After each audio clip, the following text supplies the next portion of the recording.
honorable delegates, heads of state, leaders of nations, distinguished representatives of peoples great and small. I greet you not as a career diplomat, nor as a man bred for banquet halls and handshakes. I do not come to you speaking the rehearsed language of polished politics. I come to you as a soldier of my people, as a guardian of a wounded land, as a son of a continent that has carried the cross of the world, yet has never worn its crown. My name is Captain Ibrahim Traoré, President of Burkina Faso, and today I speak not only for the 22 million souls in my nation, but for a continent whose stories have been twisted, whose pain has been ignored, and whose dignity has been repeatedly auctioned off at the altar of foreign interests. Africa is not the bigger. Africa is not a battlefield. Africa is not your experiment, your puppet, your warehouse of raw materials. Africa is rising not to kneel, but to stand. And today I say, before this great assembly of nations, Africa will not kneel, one on the false generosity of global politics. For decades, you have sent us aid with one hand while extracting our lifeblood with the other. You build wells in our villages while your corporations drain our rivers. You donate vaccines, yet patent the cures. You speak of climate action, yet continue to fund the very forces that burn our forest and dry our lakes. What kind of generosity is this? The kind that feeds the mouth but silences the voice. The kind that keeps a man alive just enough to keep him dependent. We are not blind to this hypocrisy. Let me be clear. We are not ungrateful for sincere humanitarian assistance, but we reject a global order that disguises exploitation as partnership. We reject financial institutions that lend with one hand and steal sovereignty with the other. Africa no longer wants charity. We want justice. We want control over our own destinies. Two on the chains of colonialism and its modern descendants. Our wounds did not begin with us. They were inherited legacies of an empire-building madness that saw us not as humans, but chief.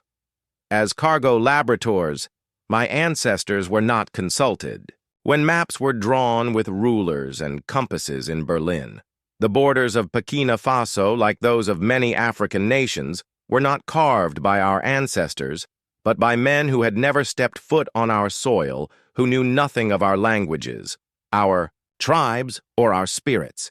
Today, colonialism has a new face. It wears suits. It hosts forums. It signs contracts in Geneva and Paris and Washington. But it still takes without consent. It still dictates instead of dialogues. It still silences instead of listening. If you want to talk about peace, then let's begin by unlearning the arrogance that peace is something only you can teach us. 3. On resource exploitation and the myth of development. They call us developing as if the theft of centuries did not set us back, as if the gold from our lands, the diamonds from our rivers, the oil beneath our feet did not build the very skyscrapers in which this assembly sits. Let us speak plainly, for Kinau is rich. Africa is rich, rich in minerals and culture and wisdom and youth. But you have taught us to measure richness in GDP and export value. You call it development when a foreign company owns 90% of a gold mine on our land. You call it progress when your security forces guard cobalt mines but not our children's schools. That is not progress. That is piracy with legal documents.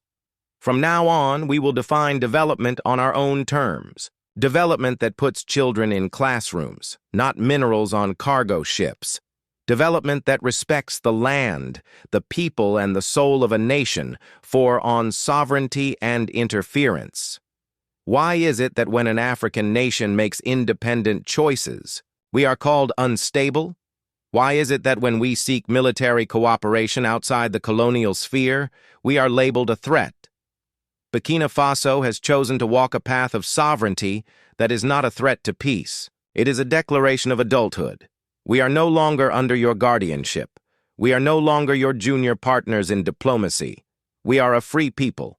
If a nation chooses partners that respect it rather than exploit it, that is not rebellion.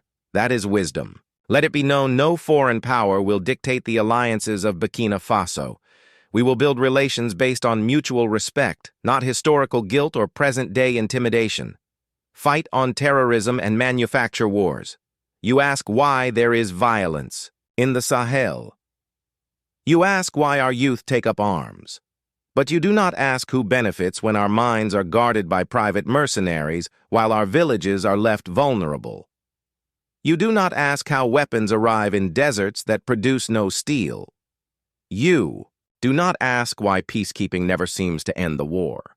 The truth is, many of the so-called solutions to African security problems are merely business models. Endless conflict has become a market and African suffering has become a subscription-based service. Burkina Faso has decided to break that cycle. We will fight terror, but not with dependency. We will secure our nation not with foreign dictates, but with national dignity. 6 on migration and human dignity. We do not want our youth droning in the Mediterranean.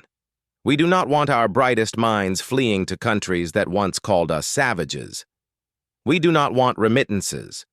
We want reasons for our people to stay. Why do our youth flee? Not because we lack beauty, but because we are made to lack opportunity.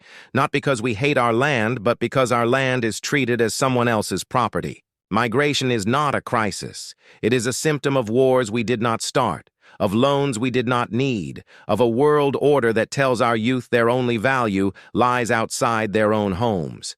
The solution is not border fences. The solution is justice for 7 on Africa's place in the world. Africa is not a mistake to be fixed. Africa is not a failed continent. Africa is the womb of the world, the cradle of civilization, the keeper of tomorrow's hope.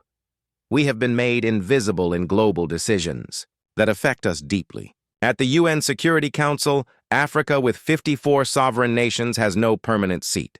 What justice is this? You call it balance. We call a betrayal of you speak of democracy, yet uphold a global structure where the powerful few veto the dreams of the many. We will no longer whisper in rooms where we deserve to speak with full voice. Aid on faith and spiritual dignity. We are a spiritual people. Before your cathedrals, our ancestors sang to the sky. Before your missionaries, we knew the language of the rivers and the laws of the sacred forest. Christianity came, Islam came, and we received them not as slaves but as seekers. But now we ask, will the church and the mosque stand with us truly? With us when all people are displaced by greed masked as globalization? Will your pulpit echo our cries or only repeat the songs of the powerful? Faith too must be decolonized. It must walk with the poor, not the privileged. 9 on unity among African nations. This is not a speech from one country. This is the stirring of a continent. You see Mali, Niger, and Burkina Faso forming a new bond. You fear our unity. Why? Because it threatens the myth that Africa can only rise under your supervision. We are uniting not to wage war, but to wage dignity, to pull our courage, to share strength, to protect each other when the world turns its back. Pan-Africanism is not a dream. It is our lifeline, and we will build it stone by stone, heart by heart, with or without your approval. 10 to the youth of Africa, to the young boy selling oranges by the roadside, to the girl who walks 10 kilometers to attend school, to the child whose only choice is a stone, but who dreams of stars. You are the reason we fight.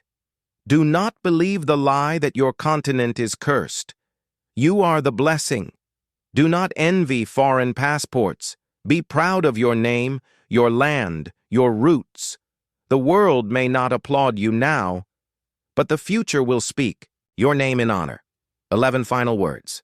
We will not kneel. I do not come to declare war. I come to declare will. So we will not kneel to fear. We will not kneel to foreign banks. We will not kneel to outdated empires, masquerading as friends. Africa is not asking for a seat at your table.